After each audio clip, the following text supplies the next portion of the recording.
Good afternoon. As we wait for more people to connect today, I wanted to thank you so much for joining us for a timely discussion on judicial reform in Israel and current events there. I'm Rachel Rosen. I'm the Communications Director for Democratic Majority for Israel. On behalf of our president, on behalf of our board and our board of co-chairs, and Lewis and Todd Richmond, welcome. We're so happy that you've spent some time during the afternoon with us today. In just a minute, I'm going to turn it over to our president, Mark Melman, to introduce our distinguished guests. But before that, I just wanted to go over a couple of housekeeping items. If you like what you're seeing and hearing today, we'd love a follow on social media. We're on Facebook, Instagram, Twitter. And if you're interested in learning more about these events, you can sign up for our updates at dmfi.org. And if you want to ask a question today, if you're on Zoom, you can just type it into the Q&A section, and I'll try to get to as many as I can. And if you're watching on Facebook, you can just put it into the comment section. With that, I'm very happy to turn it over to DMFI President Mark Melman. Thank you so much for joining us, everyone. We really appreciate it. The scenes in Israel over the last 96 hours and in the previous weeks have been both tempestuous and historic. There are really no better analysts than Tal Schneider and Yossi Klein Halevi to help us understand these events and, perhaps more important, to sort through their implications for the future. We're so very grateful they're with us here today. Yossi Klein Halevi is a senior fellow at the Shalom Hartman Institute in Jerusalem, an award-winning author, and one of Israel's most important thinkers. He won't recall this, and I don't think we've ever discussed it, but I first met him in the 1970s over a police barricade at the annual New York Soviet Jewry rallies, where I was working for the establishment sponsors, and he was the radical leader with the bullhorn trying to break through the line and take over the podium. And his writing makes clear he now thinks differently, however, but his work, his thought is wide-ranging, from detailed analysis of the intricacies of the Iran deal to Talmud Torah to Jewish religious topics. But for anyone looking for a profound but concise analysis of the history, emotions, and competing claims behind the Israeli-Palestinian conflict, his New York Times bestseller, Letters to My Palestinian Neighbor, is really a must-read. I should add that Yossi remains not just a thinker, but a doer. To take one example, he's become a peacemaker, quietly bringing Muslim clerics and leaders to Hartman in Jerusalem to study and learn with Israeli counterparts. My forays into Israeli politics, now a political correspondent for the Times of Israel, Tal's one of the most plugged in and perceptive political reporters in Israel. Equally important, she exhibits the highest levels of journalistic integrity, making sure she has the facts and has them correct before she reports them. Previously, she served as the Washington correspondent for Ma'ariv, the Israeli newspaper, as political correspondent for Israel's financial news, Globes, as well as a frequent commentator on Israeli radio and TV. Finally, moderating our session will be DMFI's incomparable communications director, Rachel Rosen. Rachel produced CNN's Sunday Newsmaker interview show, served in senior communications role at the Center for American Progress, and is deeply dedicated to DMFI's mission. We're so fortunate to have her again in this key position. Again, we're honored Yossi and Tal can be with us here today on behalf of DMFI and all our attendees. We thank you for joining us. Tal, let me turn it over to you for some introductory remarks. Hi, everybody. Thank you for inviting me. It's a pleasure to be here. It's 10 p.m. here in Israel, a very chilly day, unlike for the end of this season. Israeli Knesset, the plenum, is off for a recess as of Sunday or Monday for a month. Obviously for the holiday of Passover and for some other holidays, the Independence Day and some other notable days. So during that month, Israel's coalition and Israel's opposition are supposedly trying to reach some sort of understanding or some sort of a compromise on this judicial haul or judicial coup that was introduced to the Israeli people just 3 months ago. It's been crazy 3 months since the government was formed, up until today, where every day here had breaking news by the hour. I can't even start to explain to you what it is to be a reporter in those days. We just had masses of demonstrations, masses of events, unbelievable decisions by the government day by day. 4 foreign trips the prime minister took during that time, mostly on weekends, to attend and meet European leaders.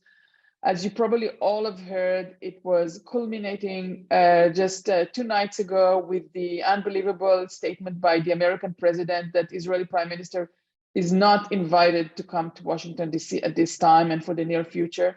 So all of these events, and obviously the firing of the defense minister on Sunday, just this Sunday, which brought unprecedented demonstration during the night between Sunday and Monday.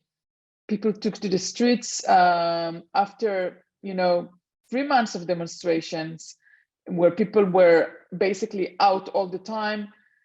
Last Sunday was the peak with lots of people. I mean, just during the night up until 5 a.m., blocking roads, carrying signs, and turning the country upside down. On Monday, the country went shut down. When the unions joined, it was the reaction that followed the firing of the defense minister. But if I take a step back, this judicial overhaul was presented by the Justice Minister, Yariv Levin, on January 4th.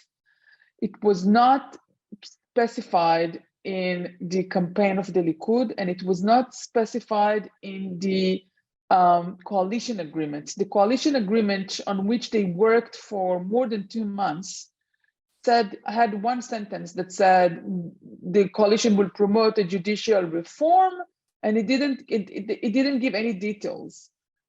During the campaign for the 5th election, the Religious Zionism Party, actually headed by Bezalel Smotrich, with Simcha Rothman, who now I suppose everybody by now know who is Simcha Rothman, they actually presented a very specific plan for this judicial overhaul. But before election, nobody knew if they will be in the government or not, and we didn't know if the Likud will take on it. Basically, because all over the years when Netanyahu was prime minister for so many years, he kept on saying, we should never touch the Supreme Court. We should never touch the independence of the judicial system in Israel. Israel's judicial system is sacred. It protects us all around the world, and so on and so forth. We have so many of his statements and so many speeches. One of his latest speeches in 2019, when he made a condolences speech for one of the judges that passed away, Supreme Court judges, he said those things yet again. We should keep Israel's court independence. We admire our Supreme Court's judges and so on, and all of the judges and so on. We know for a fact that for many years there was a lot of criticism coming from the right wing on the judicial branch of the government. But again, Netanyahu was the big protector. And then came this statement by the justice minister.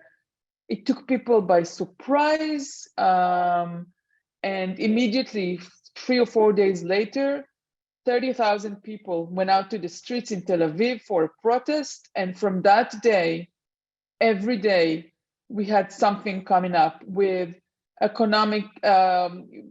professors for economics signing a letter, 300 of them, most of the prominent names in Israel, saying this will hurt Israel's democracy and it will hurt Israel's economy. Then you had people in the military, people in reserve duty coming up and saying, excuse me, this is a dictatorship. We did not sign up to become soldiers of a dictatorship. One of those reservist soldiers I've spoken with actually said to me, I listened to Yariv Levin. I didn't know at the time what did he mean, where this is going. But then the Supreme Court President, Esther Chayut, made a speech a couple of days later. And she said in her speech, this is the end of the democracy if this actually goes through. And this person who was on reserve duty, his rank is, I couldn't remember the name of the rank, but he's high enough. It's not the highest, but like in the middle. He told me, I listened to her, and when the Supreme Court President, Esther Chayut, says, this is the end of democracy, all of my alarm bells rang. And I went ballistic. And I said, she never speaks like that. Then came former Shin Bet, Yoram Cohen, former Shin Bet and Mossad, Diskin, Cohen, people who are from right wing and left wing. They all, started to alarm us and went on radio and said, listen, if this goes through, we are no longer a democracy. Then Netanyahu went to visit Macron, and Macron told him, the president of France, Macron told him, is Israel choosing to be out of the league of democratic countries? This is your choice. And I mean, you've read all of the news. The demonstration picked up day by day. I went to report and watch and see some of those demonstrations. I haven't seen anything like that in my lifetime. And I've been covering demonstrations for many years now. And so this is the biggest type of a civil engagement, civil demonstrations we ever remember in Israel. Let me know if I'm crossing the time limit. I'm not sure because I didn't look at the clock to begin with. Rachel, are you there? Thanks, Tal. Yeah, you could go another 30 seconds or so, and we'll Okay. hand it over to Yossi. Thank you. Okay. Zooming out, I think that we have a much deeper problem than just this event that is ongoing. Obviously, during demonstrations, lots of problems and issue went up to, things that people kind of disregard for a long time. They all went up with the reservist saying, I'm not going to volunteer to the military. Then, the next question was, why won't the ultra-Orthodox be part of the military? Some of the demonstrations were taken inside the most ultra-Orthodox community in Bnei Brak. Those people who are doing reserve duty actually said, we are setting here a camp for you to enlist because you are now the governor of this country. So we are giving you the key to the country, come join the military, and we are not doing this anymore. Through that time, Netanyahu denied that there is a problem. He denied that this is taking off actually the independence of the judicial system. He said, we are not hurting it. Obviously, I won't go into the details of all of the bills, but when you look at the entire group of bills that was put forward, you can see that it's not just the judicial to elect judges, a judicial committee to elect judges. It's also about the way what the judges can give a verdict to, a probable cause, and others. Obviously, the override clause, which cancel the essence of a judicial system. Some of the bills have passed. If you look at the entire package, so the bill that, there is no rescue or non-recusal for the prime minister, this one actually passed. The more money that will go into the prime minister on expenses also passed. But other than that, one of the core plans to change the way they elect judges and have it taken over by the government, this is ready to go. The bill has reached the phase where they only need another hour or two in the plenum and it's done. So Netanyahu actually stopped it in the last minute, as we call it.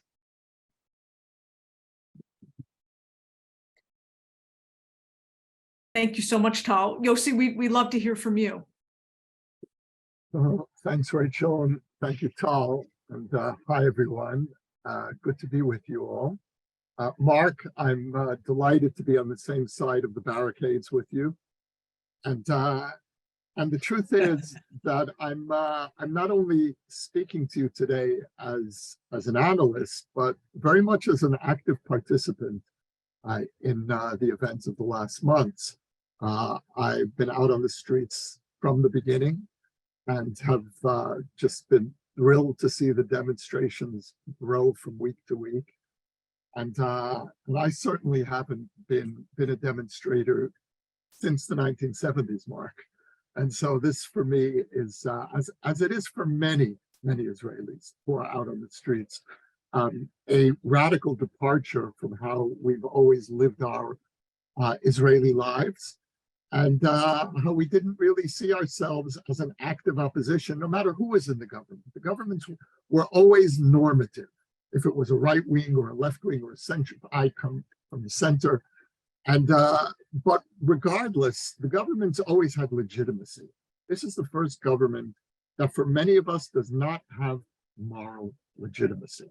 This is a government that is 4 out of the 5 parties are headed by men, they're all men, who are either convicted felons or, in the case of Netanyahu, on trial for felony. And so this, of all governments, to initiate the most far-reaching revolution, and this is not a judicial reform, this is judicial revolution, in Israel's history, this government that has the least moral right to touch the judicial system is actually trying to bring about the deepest, most radical change. So that is what got so many of us into the streets and forced us to rethink our civic identity and role as Israelis. The negotiations that have begun are a tremendous victory for civic Israel, for liberal Israel, but very much a temporary victory. I don't believe these negotiations have any chance of success. And Tal, I hope you'll contradict me here, because I would love to be wrong on this. But my deep sense is that we are dealing with a coalition of ideological extremists and corrupt politicians. And that is a deadly combination. Netanyahu has his motives for why these negotiations need to fail, and the coalition extremists have their ideological reasons. For Netanyahu, this is all personal. And my sense is that the government will not budge on its core demand to control the process of appointing Supreme Court justices. I read a report in the Times of Israel, Tal, it might have been your report, that Levin, the Justice Minister Levin's candidate for the Supreme Court Chief Justice, the position is coming up next year to be filled, is a law professor who has publicly opposed the trial of Netanyahu, who believes that the trial has no legal basis. And so the government wants to control the process of appointing judges because it wants to appoint the next Supreme Court Chief Justice to stop Netanyahu's trial. Now, can you imagine if this candidate becomes the Chief Justice, and everyone will understand why this basically a mediocre law professor is suddenly being catapulted ahead of the line to become Chief Justice because he opposed Netanyahu's trial. And so what's at stake here is not just technicality, how many members there'll be on the commission appointing judges, how many judges the government should appoint, how many judges should be appointed more broadly. Netanyahu is actually counting on the public losing interest in the details, but the details are the essence of what we're fighting for. Until 4 months ago, I had no idea how many how many justices there were on the Supreme Court. I certainly had no idea how they were elected. And those of us who have become part-time or full-time activists have also become amateur experts on the judicial system, something that I'd never had any interest in, and this really been forced on us. Netanyahu is almost certainly hoping to divide the two centrist leaders, Yair Lapid and Benny Gantz, playing one against the other. His strategy is always divide and conquer. And my sense is he will fail. He will fail to exhaust the public. We will be back out in the streets as soon as these negotiations fail. I want to believe he will fail to divide the opposition. Meanwhile, as Tal indicated, there is growing violence on the streets. If you heard Netanyahu's supposed reconciliation speech the other night, where he called for an end to violence, he was directing his call to end violence to the opposition, which has not behaved violently. It's his own hardcore followers that have produced the violence. And so he has lost all credibility. I didn't even listen to the speech. I read the text afterwards in preparation for this talk. I have no interest in what he has to say. He's lost me. And I can tell you that in the past, there were times when I voted for Netanyahu. I certainly had ample opportunity. He's been prime minister he's our longest serving prime minister. I think this is his 5th term.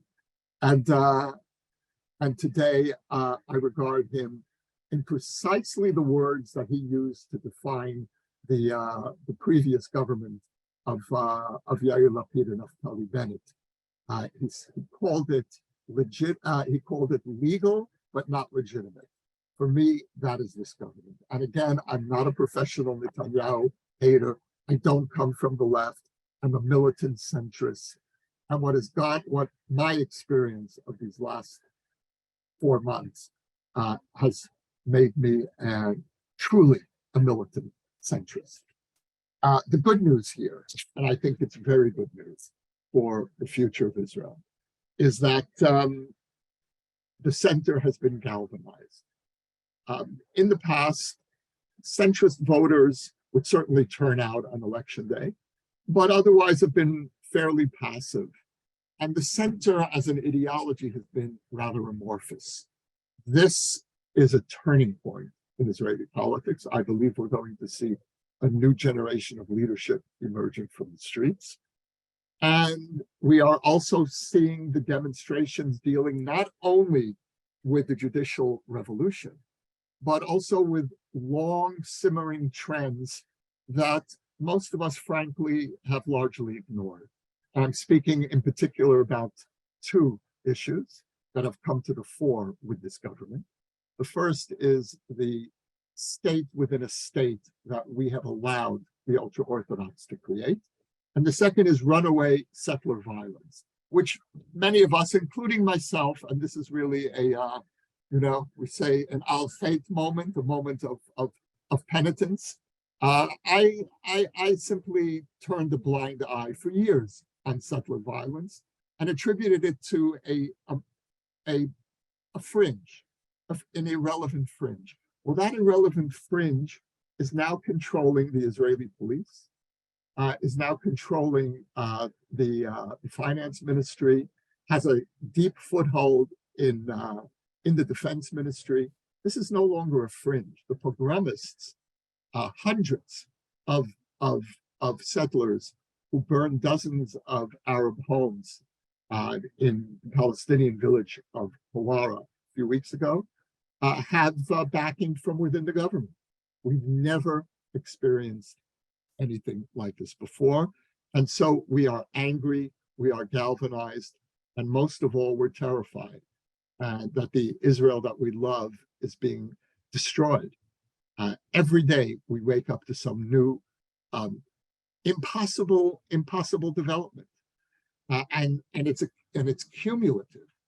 And I know that you experienced this in the Trump years, but what's different here, first of all, is the intimacy of Israeli society. We're all on top of each other. I can't get away from my far right neighbors, literally. they're next door to me. They're in the same building. I can't live in a homogeneous liberal neighborhood. I mean, they exist, but most of Israel is deeply entwined, and we're really on top of each other. The last point here, and I'll wind up on this note, is that the deeper level of debate here is, what do we mean by a Jewish state? What do we mean by a democratic state? And two camps have emerged. And the liberal idea of a democratic state is a state that not only grants power to the democratically elected majority, but also protects the rights of the minority. That's the main debate that we have with the nationalist, the ultra-nationalist, right? And the second is, what do we mean by a Jewish state?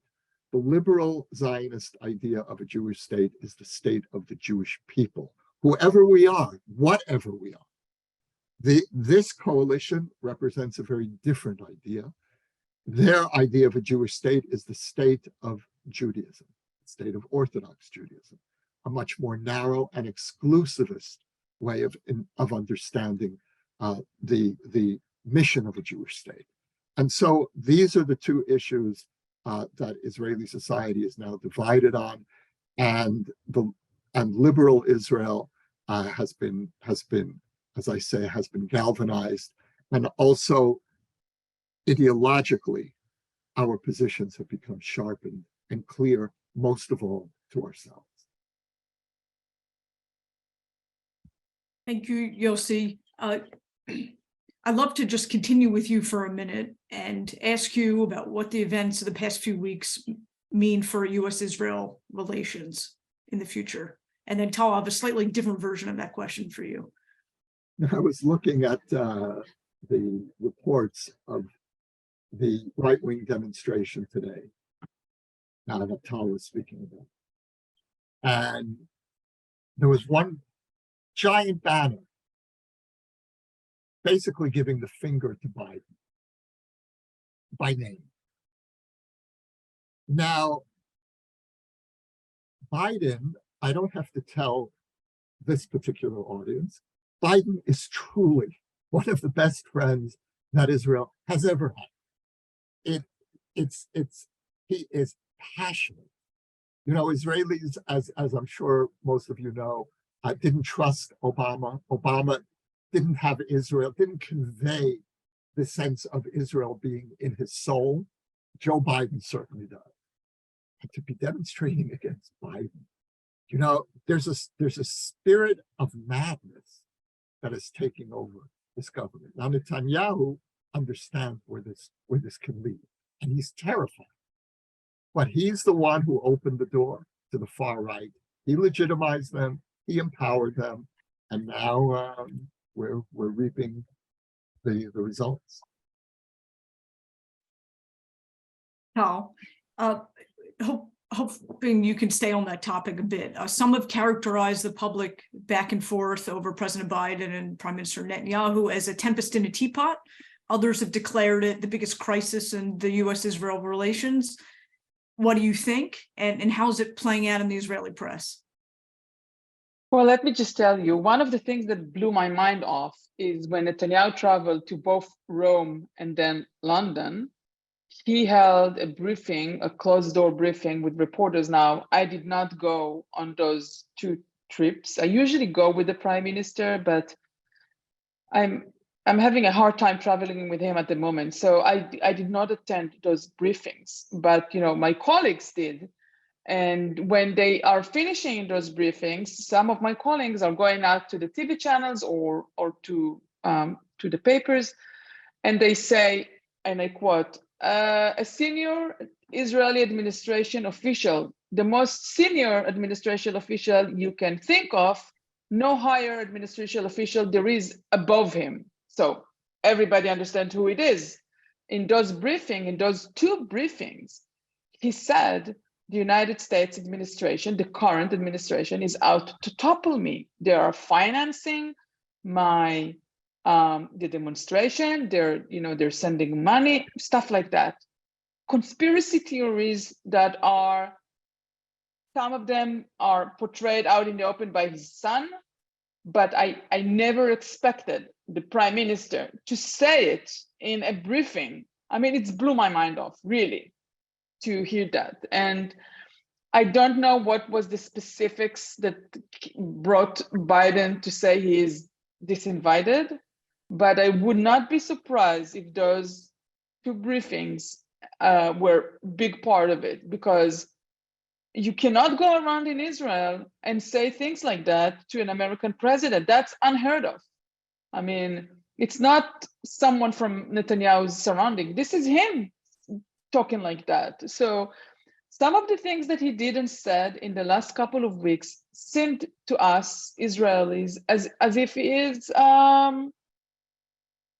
detached from reality. I mean, firing your defense minister in a text message to reporters without giving any explanation to the reasons you're doing so in such a harsh decision at the beginning, one of the first days of Ramadan, where everybody, the military is on the top of their, it's such a huge tense in the military at the moment, not because of the demonstration, because of they're afraid for terror attacks during the month of Ramadan, because of the tensions, because of Hawara, because of, you saw Hezbollah terrorists infiltrating Israel just 2 weeks ago. So that's what you do? You take off your defense minister? What kind of message that it sends to your top leadership in the military? They're facing one of the hardest time when public is revolting and refusing to serve. You have pilots and intel people who are saying they will not serve a dictatorship. This is the time. And what did Gallant, the defense minister, did? He called to pause the legislation, something that Netanyahu himself said 24 hours later. So he discharged him. That was on Sunday. This is Thursday. Up until now, we did not hear one explanation, anything on the record with respect to the firing of the defense minister. No public understanding of what is taking place. No, who is going to be the next defense minister? And even if Gallant continues to be the defense minister, how will the prime minister and the defense minister will get along when the prime minister is sending off these conspiracy messages and they have to work together? So I think, when you're looking at the American administration and what do they think of the Israeli way of behaving, I think they're thinking somebody has lost his mind out there. It seems, totally out of a place. And I don't know if my words are harsh enough to portray the message, what we think when we look at this way of conducting the issues. I mean, all of us have kids in the military. Myself, I have a son who is an officer in a paratroopers, infantry, combative. I mean, actually, his the troop are based in Hawara as we speak at the moment. And this is not just me; it's everybody around here. They have kids and sons and nephews and nieces in the military. So basically, we think that beyond all of the extremists, Ben Gvir and Smotrich, I mean, they are extreme, and I'm having a very hard time with them and serving as ministers. But it is the prime minister where everything lays to him, and it's something is very, very wrong going on, and we don't know exactly what, but something is very wrong at this time. Thank you, Tal. We have a question from Rob. Tal, I'll ask you to take this one. How is the Netanyahu coalition not crumbled as a result of these events, triggering new elections? Is that a likely outcome if the right wing refuses to compromise on their reform plans?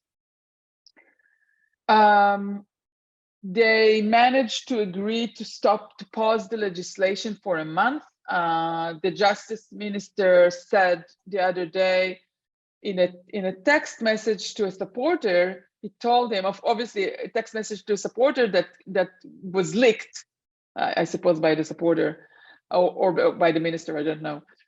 The text message said, don't worry, we'll put it back in a month. I mean, the Judicial Coup will put it back in a month.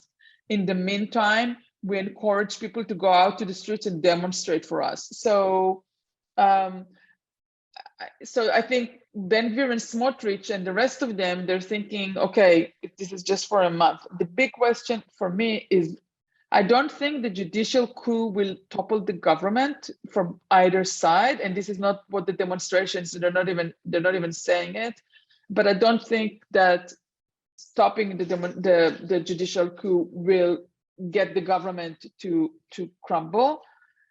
I do think that they have a problem in this government with respect to Judea and Samaria, with respect to the West Bank, because the current defense minister is obeying the Supreme Court by evacuating illegal settlements. He is only 3 months on the job, but already evacuated 3. Also, he has ordered the military to arrest some of the people who conducted the Hawara event, just 2 out of hundreds that were there. The right wing is going ballistic on the arrest of these 2, but he is, holding still. He's not, he's not. So you have a defense minister right now, which we all hope will stay in his job. And so if you see any tension, something that will topple this government, this is it. The argument they have on annexation, on the canceling of the disengagement bill, on all of those fights with Jordan, the way that Smotrich put up the map of the greater Israel, those things with respect to, the most important thing for the Smotrich and Ben-Gvir is the Judea and Samaria. There's nothing else for them.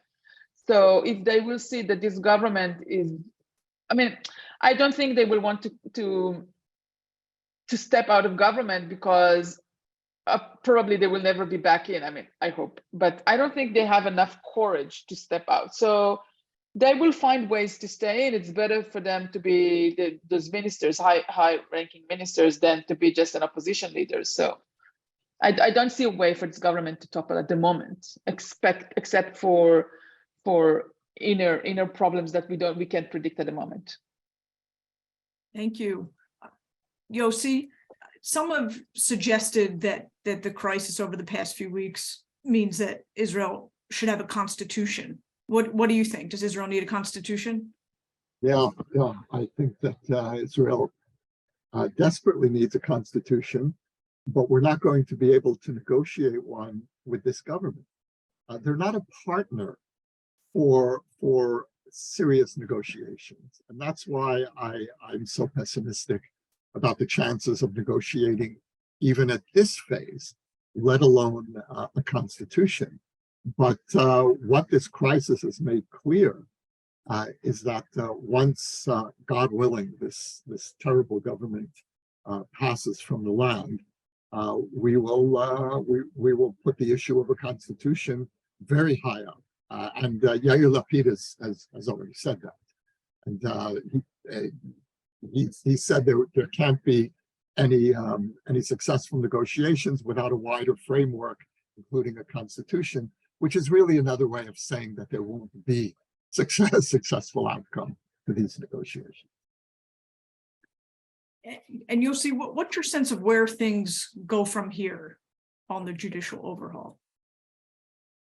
Look, we're at an impasse from day one, and the divide already emerged from the negotiations. Hili Troper, one of the negotiators for Gantz's party, said that there is no way that the government will be allowed to control the appointments of Supreme Court justices. And Yariv Levin, the justice minister, immediately responded, are you trying to destroy the chances for an agreement? Which means that for the government, that's a red line. And it's obvious that it's a red line. So again, I don't see any way, given the vast distance in positions, to my mind, unbridgeable distance, and given the nature of this government and the fundamental absence of goodwill that characterizes this government. So I think that it's going to fail. will be back out on the streets. My sense is the government will pass its core judicial changes, and then we're going to have to wait for a new government to undo those. The question really is, what other legal constraints will they put into place that may make it really difficult for these changes to be undone? If I may add, I think what this government is doing right now, they're trying to dissolve the protest by mesmerizing the time. So the negotiation, and so through the negotiation, some people from, some groups from the demonstration said, okay, we'll wait. So now, when you have the sense of waiting, then you don't have the energy, and people are starting to, maybe getting tired of demonstration and so on. So this is the way of the government to mesmerize the event, and basically what the discourse inside the demonstrations, different groups right now, is we have to prepare ourselves for a very, very long fight. Because obviously the first 12 weeks were very tiring for some of the people. So they now say, okay, we are regrouping, we are rethinking, we need to, register NGOs. We need to think of a money operation for the long haul. We need to think of some sort of a little project that will have intel and will have operations and will have, slogans and media advisor and so on. And we'll need to, our fight will reemerge on May 1st when the Knesset reconvenes, and don't let Netanyahu mesmerize us by saying we're negotiating, we're thinking, maybe like this, maybe like this. It's going to be a lot of details. It's going to be very tough to follow, but definitely they are thinking. Netanyahu is a master of how do you say that, divide and how do you mesmerize a protest? You just exactly. So this is what Netanyahu is doing at the moment, and also he's getting his demonstrators into the streets right now. So it's going to be a different fight from now on. It's going to be a more bitter and more long and more tiring fight. Tal, to continue on that same path, we have a question from our board member, Sam Lauder. He says, it seems like Prime Minister Netanyahu got the two main things he wanted going into the negotiations: the legislation to protect a sitting prime minister and to change the appointment process, and both are ready to go. Most analysts say Bibi blinked, quote, Bibi blinked. But isn't this more of a, quote, Bibi has played the process again situation? So the first one mentioned by Lauder actually passed. The recusal bill it's now a bill. It cannot be recused unless 75% of his own government will announce him too sick on a medical issue. But other than medical issue, it cannot be recused. The other part, the committee to appoint judges, is an hour or 2 hours away from, I mean, all they need is some little technical issue, and it's up in the air. So they can actually, basically on Sunday, which is the last day of the winter session, they can actually still do it. I don't think they will do it right now, but obviously when May comes in and the Knesset reconvenes, it's going to take them a day or two, and that's it.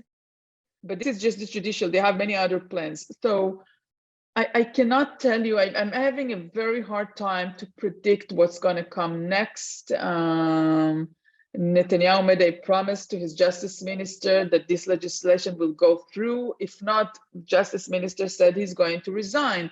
If the justice minister is resigning, everybody thinks that this government will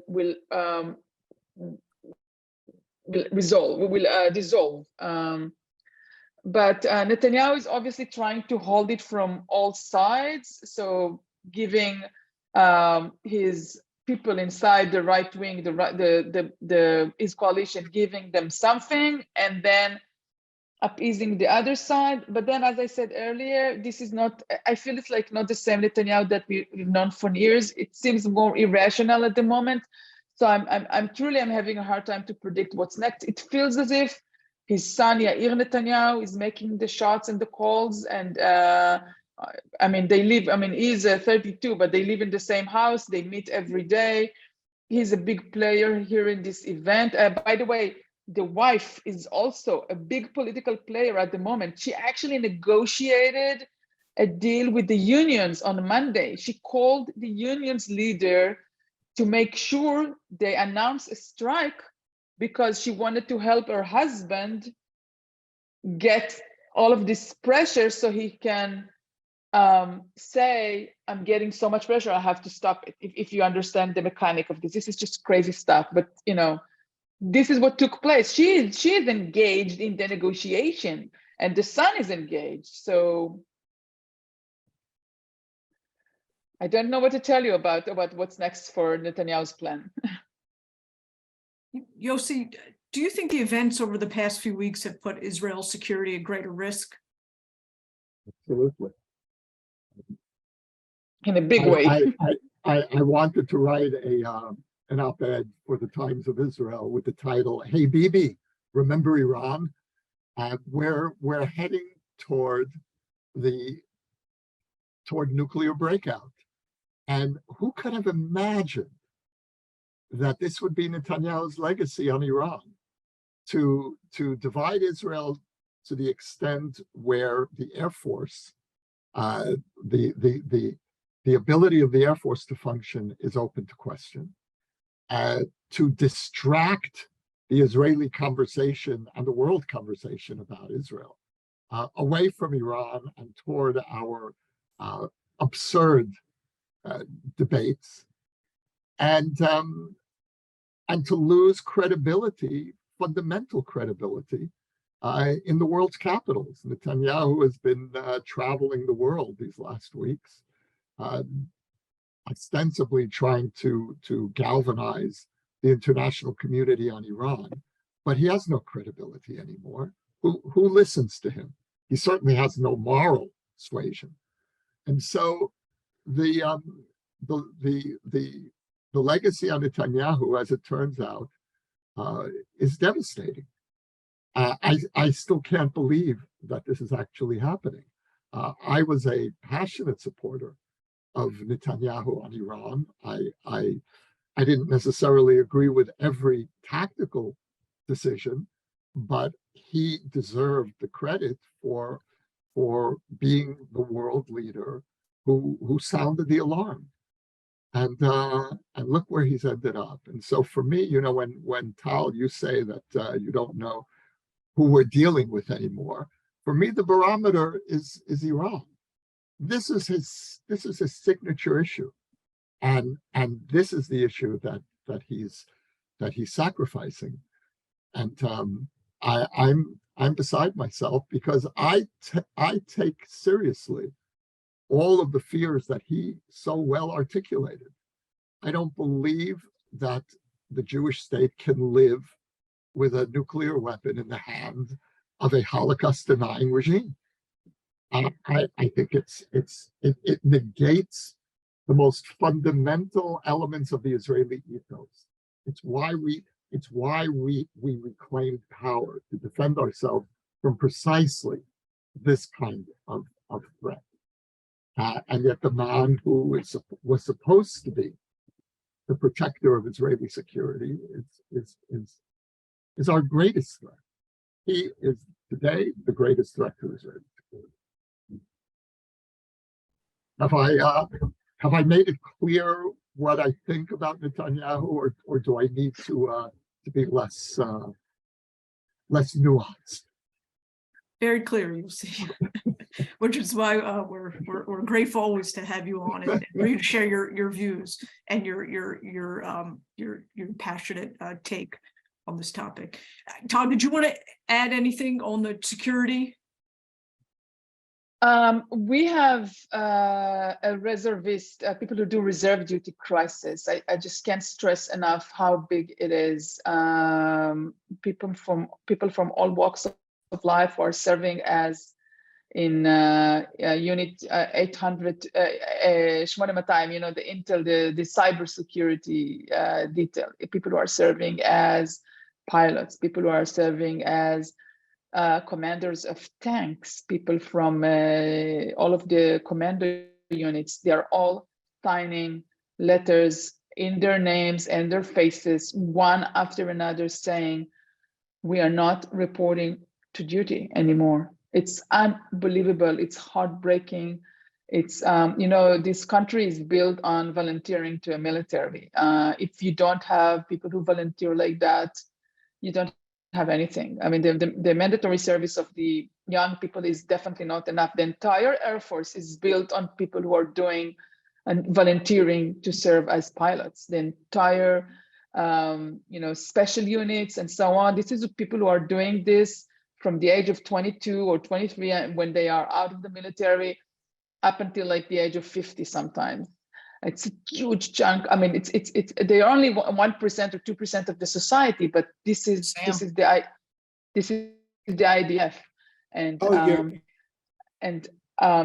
you know, once those letters and status on Facebook and Twitter started to, I mean, even physicians, combative physicians, there's a group like that of hundreds of physicians, doctors, who are supposed to come on reserve duty and serve the soldiers for their wounds or their problems.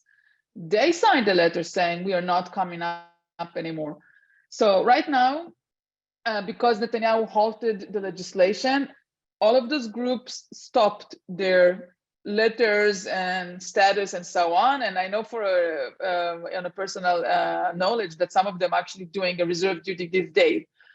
But never in the history of this country a threat like that was put forward so bluntly in a way that is, I'm sorry, it was all over the news on I mean, all of those guys, you know, men and women, they went to the talking shows, to the radio. They didn't even hide. I mean, obviously from the coalition, which has some of the ministers, most of the ministers didn't serve in the military at all because they're ultra-Orthodox, and from the religious Zionists, some of them did not serve as well. They came out with very easy answers. They said the defense minister should just send them away, put them on trial, and kick them out of the military service. And the defense minister, which knows the audience, and again, this defense minister, it's not like I'm a big admirer of him. He's a right wing, and but he said, I will not, you know, if I will send someone home, I will not have military at all. So it's contagious, and it became very widespread. And you do see, it's unbelievable, but you do see how Israel's military is actually more moderate than the leaders of the country, both on people who are on reserve duty, but people who are also on the regular duty, the people who are, this is their career. It's more moderate than the leaders. I mean, this always has been like that, but the threat is real, and it's unprecedented. Thank you, Tal. And we just have a couple of minutes left, but Yossi, I want to ask both of you, but Yossi first, if you have any closing words, and if you'd like to address what folks in the diaspora in America and elsewhere who care very deeply about Israel's future, about Israel's security, and a democratic Israel, if you have suggestions of what we can do, and I'll let you take it from there. Yeah, I think. Yeah, the first point is more general, more conceptual. And that is that this moment is an opportunity for a much needed reset in diaspora-Israel relations. And by that, I mean that it's time for us to start relating to each other as grown-ups who are, who trust each other, who can critique each other when necessary, and will trust where that critique is coming from. I understand Israelis who have reservations about diaspora criticism on Israeli security policies, especially during war, even though in principle I believe that diaspora Jews are shareholders in a Jewish state and have the right to and the responsibility to express their opinions even during war, and even though that's personally painful to me. But in this case, there is no minority anywhere in the world that is as sophisticated on the democratic ethos as the American Jewry. We need your input, especially on this issue. We're still a young country. We're still in many ways an immature country. So I'm not only I don't only tolerate diaspora criticism. I invite it. I welcome it. We need your input here. We need you as partners in helping shape the nature of Israeli society, the nature of the state, which will impact directly or indirectly on Jews around the world. Thank you so much, Yossi. Tal, do you have any closing remarks, and then I'll bring on our board co-chair, Todd Richmond. Yeah, I think if you can just follow the news closely, maybe not today or tomorrow, but right after Passover, just follow the news very, very. I know it's tiring. I know it's exhausting. It's a lot of details. So much stuff is happening every day. But definitely, if we need something from our fellow Americans and friends, is just to follow the news and see, be aware of what's going on here. That don't ignore the events and the day-to-day involvement. It's really, really important for everybody to be conscious and awoken as per what is taking place here. Even with the gritty details, it's important to see what's going on, to see that Israel, also pay attention to some leaders, the Attorney General of Israel, the Supreme Court Justice President. Those two women are now holding Israel's democracy with their bare hands. You have some police officers who are now holding the democracy, allowing demonstrations. You have some public servant in the Knesset, in the committees, specifically legal counsels, who are basically holding the democracy. I mean, I can count up to 10 people of civil servant at the moment that holding in their hands Israel's democracy and trying to push back. And it's very, very tough on them. And part of the demonstrations is to show them the support.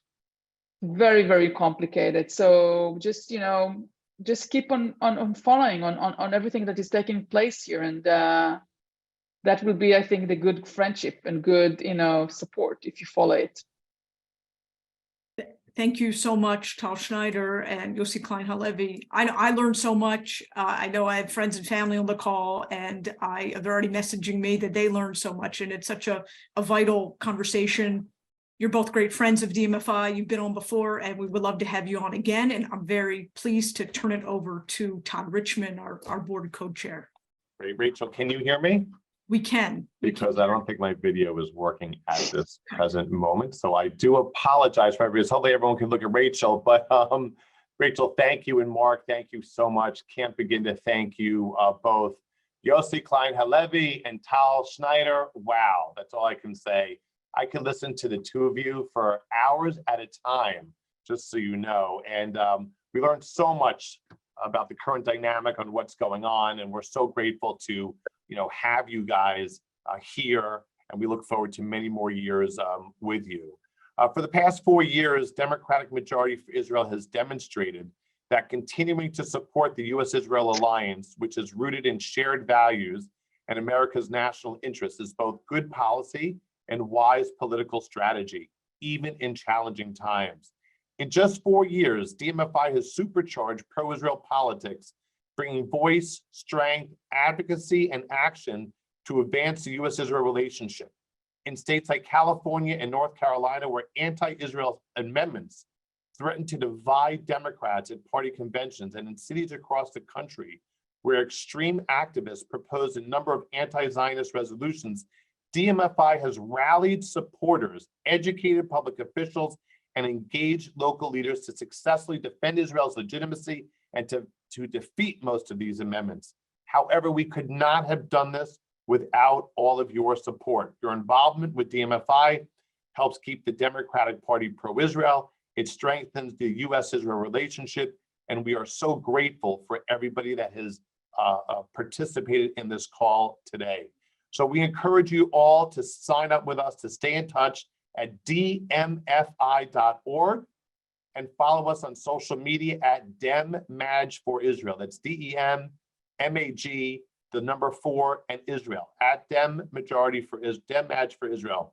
If you'd like to donate today to help support our vital work and future events like this, please click on the link in the chat or visit us on our website.